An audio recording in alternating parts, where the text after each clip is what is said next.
Satelkar builders and developers Kankavli railway station लगत साकारत आहे समर्थ साई रेसिडेन्सी 6 मजली रेरा रजिस्टर इमारत। तुमच्या घराचं स्वप्न आम्ही पूर्ण करणार। साईट पत्ता समर्थनगर रेल्वे स्टेशन नजीक, तालुका कणकवली, जिल्हा सिंधुदुर्ग।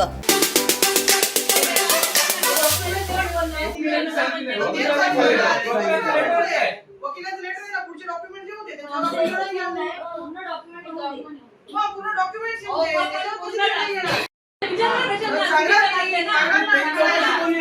चौकशी काढणार ना, पण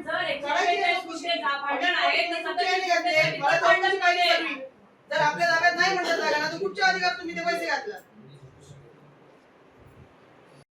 भांडे नामक व्यक्ती दोषी आहे, तुम्ही त्याला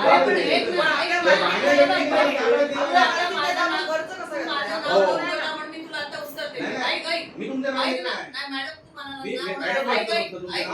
ठीक आहे, मग उत्तर देऊ का नको देऊ तुझ्या? कारण काय म्हटलं तुम्ही की हे ताब्यात आहे, ताब्यात असणं आणि मालकी असणं। जर नगरपंचायत जसं आता विलास कुडाळकर साहेबांनी सांगितलं की नगरपंचायतच्या ताब्यात नसताना खर्च कसा केला असा प्रश्न विचारला।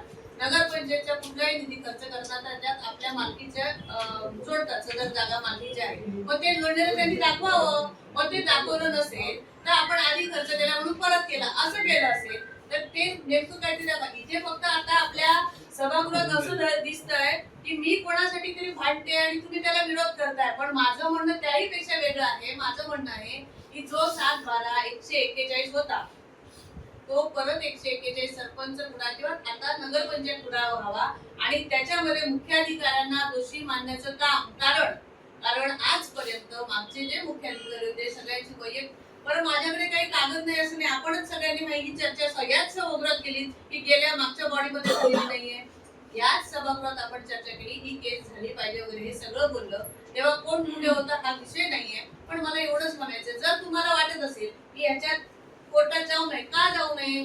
कारण जर आपल्याला मिळत असेल जागा तर कोर्टात जायला हरकतच नाहीये ना। त्याच्यात आपला पैसा जाण्यात आतापर्यंत तुम्ही 30,000 रुपये खर्च केलाय, प्रॉपर्टीची किंमत किती? कुठलाही वकील देताना तुम्हाला सगळ्यांना माहिती, आपण शहरात राहतो, वकील एखादा नेमायचा असेल त्याच्या फीची तुम्ही त्याच्याशी बोलणी केल्याशिवाय तो वकील उभा राहणार का? तर नाही उभा राहणार। त्याच्या इथे नाही, पुढे त्याची चौकशी केली का नाही आम्ही फोनवर विचारलं, आम्हाला माहित नाही। याच्यामुळे आज जो काही तो आजच्या बैठकीच्या मी तो लेखी दिलाय की बाबा असं असं अपेक्षित आहे, आपल्याला ठराव अपेक्षित काय आहे, ठीक आहे तुम्हाला मुख्याधिकाऱ्यांचा विरोध नाही करायचा नका करू, पण पुढची केस लढायला तुमचा सगळ्यांचा विरोध आहे का ते नेमून द्या, विषय चर्चेला घेऊया नको। मग बाबा माझं असं म्हणणं आहे, कुडाळ नगरपंचायतची एक नगरसेविका म्हणून लोकांनी आम्हाला निवडून दिलंय, कुडाळ नगरपंचायतला सुव्यवस्थापनासाठी आम्हाला लक्ष ठेवायला निवडून दिलंय, त्याच्यामुळे मी फक्त माझं म्हणणं मांडते की ही जी 37 गुंठे गेलेली जागा आहे मूळ म्हणून आणि उर्वरित जी जमीन आहे ती मूळ मालकाच्या नावे गेली, ती परत आपल्या ताब्यात यावी म्हणून माननीय उच्च न्यायालय कोल्हापूरमध्ये आपण केस दाखल करावी। याच्यात ठराव घ्या, येस असेल तर येस घ्या, नो असेल तर नो घ्या। अरे मग तेच सांगतो नाही कारण ते कोर्टाचे जे निकाल होते त्याच्या विरुद्ध नगरपंचायत ते आपल्याला दादागिरी करायची तयारी होती का? कोणाची आहे का अजूनही? जाऊन ती टाकी सुरू कर, आहे का कोणाची?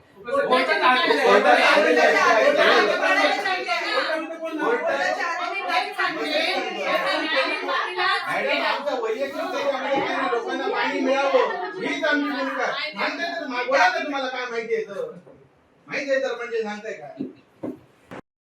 आणि आम्ही तर आता 5 वर्षच झाली, तुम्ही तर आम्हाला सिनियर आतापर्यंत तुम्ही ह्या विषयात बोलत असताना आम्ही काय बोललोच नाही, कारण तुम्ही आम्हाला ज्येष्ठ होता। 15 वर्ष आज आपण पहिली 5 वर्ष ग्रामपंचायत सदस्य आहात, पुढची 10 वर्ष नगरपंचायत मध्ये आहात म्हटल्यावर आपल्याला त्याची माहिती आमच्यापेक्षा जास्त असणं गरजेचं आहे।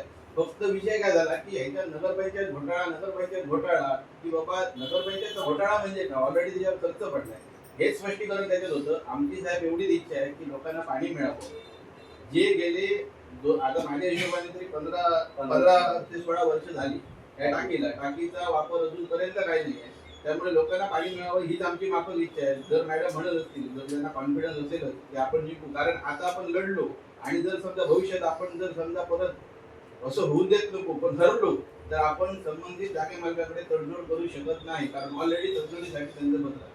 त्यामुळे या सभा आपल्या समोर आले नाही